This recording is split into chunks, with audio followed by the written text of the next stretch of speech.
Hey there. I'm really glad you're here today because we're diving into a topic that's been buzzing all over the place, especially for anyone who's retired or planning to be soon. There's a lot of chatter right now about a new bill being pushed forward, backed by former President Trump. That's being talked about as a game changer for seniors. One of the main features making headlines? Something called the senior bonus. You might have already heard people saying things like, no more taxes on Social Security, or extra cash for older Americans. Sounds great, right? But let's slow down and unpack what it actually means. Because like many things in politics, the reality is more complicated than the slogan. First off, no. The bill doesn't fully remove taxes on Social Security income like some campaign promises suggested. Instead, what it does offer is a new deduction, up to $6,000 per person. And that's what they're calling the so-called bonus. But, and this is really important, not every senior will qualify, and many won't see any real difference in their tax bill at all. So, let's break it all down so you can see where you fit in. Before we go further, I'd love to hear your opinion. Do you think Social Security should be taxed at all? Drop a comment below and let me know. I'm always interested in what you think. And hey, if you like clear, honest explanations like this, hit that subscribe button. It really helps us keep these conversations going. All right, let's talk about what's actually inside the bill. The official name is something bold and very on-brand, the One Big Beautiful Bill. And yeah, it's meant to sound impressive. A key feature is a temporary tax deduction aimed at helping older Americans. Here's how it works. If you're 65 or older and your income is under a certain limit, you might qualify. Single filers could get up to $6,000 off their taxable income. Married couples filing together, they could get up to $12,000 off. That's the version passed in the Senate. The House of Representatives has its own version that's a little smaller, $4,000 per person. But what's the catch? Well, for starters, you have to be at least 65 years old. That means if you're collecting Social Security early, like at 62, or if you're receiving disability benefits, this deduction doesn't apply to you. Also, there are income limits. If you're a single filer making over $75,000 or a married couple earning more than $150,000, the deduction starts to get smaller. Once your income reaches $175,000 single or $250,000 married, the deduction disappears completely. Now, here's the surprising part. Most seniors won't benefit much from this. Why? Because nearly half of all seniors already don't pay any federal income tax. Their incomes are just too low to begin with. If your total income is around $30,000 or less, which is actually close to the national average for retirees, you probably already get full benefits from the standard deduction and the extra age-related deduction. So this bonus doesn't really help if you already owe nothing in taxes. The people most likely to benefit?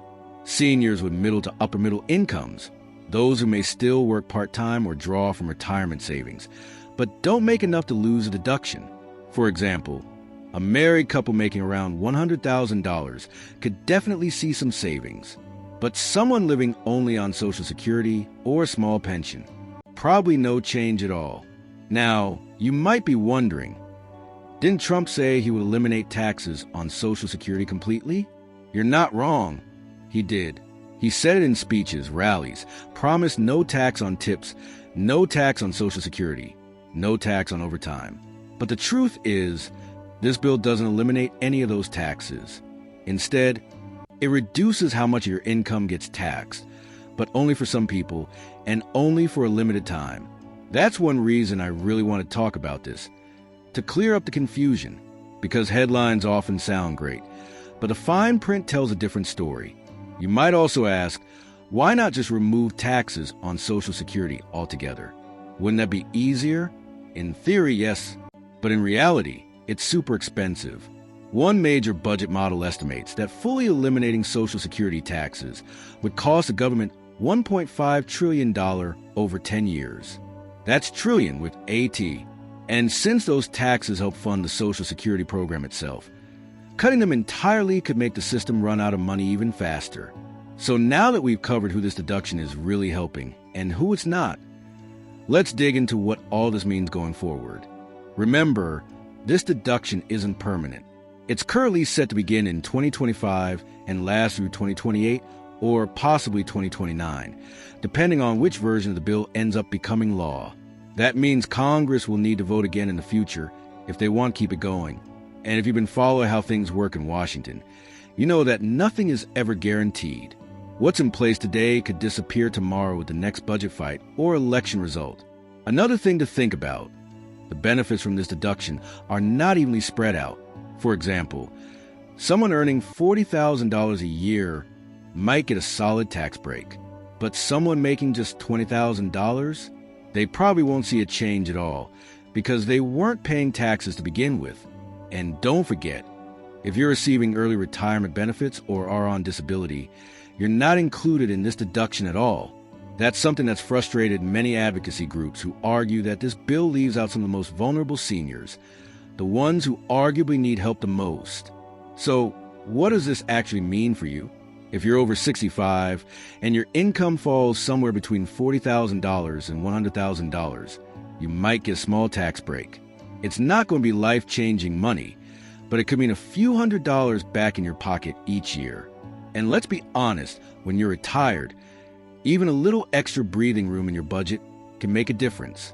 But if you're living mostly on Social Security or you're under 65, this bill won't do much, if anything, for you. Now here's where things get bigger than just your personal taxes. Even if you do qualify for this deduction, it's important to know this doesn't fix the Social Security system itself. It doesn't raise your monthly benefits. It doesn't improve cost of living adjustments, and it certainly doesn't prevent the trust fund from running out of money. Right now, estimates show that the Social Security Trust Fund could run dry by 2033. With this bill in place, that date could get pushed up to 2032. It's a small change, but lawmakers are paying close attention to it. Why? Because even this modest deduction is expected to cost the government $250 billion over 10 years if it becomes permanent. That's a big chunk of change, and it adds to the national debt, which is already a major concern for many people. So why did lawmakers go with a deduction instead of changing how Social Security is taxed directly? It all comes down to a rule in the Senate called the Byrd Rule. Basically, it limits how Congress can make changes to entitlement programs like Social Security through the budget process. So instead of rewriting the rules for how benefits are taxed, they created this workaround deduction, something they could pass without violating that rule. From the government's point of view, they're calling this a win. The White House says this change, along with a few others, means that most seniors won't have to pay taxes on their Social Security at all. In fact, they say 88% of seniors will owe nothing in Social Security taxes. Sounds impressive, but there's a catch.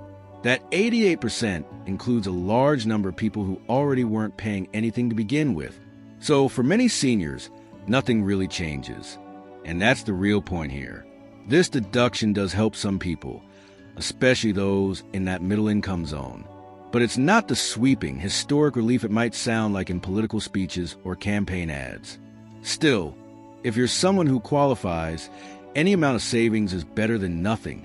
And we always want to see policies that respect and support our seniors. But it's also important to be realistic about what's being offered. So what should you do next? Here's a quick checklist.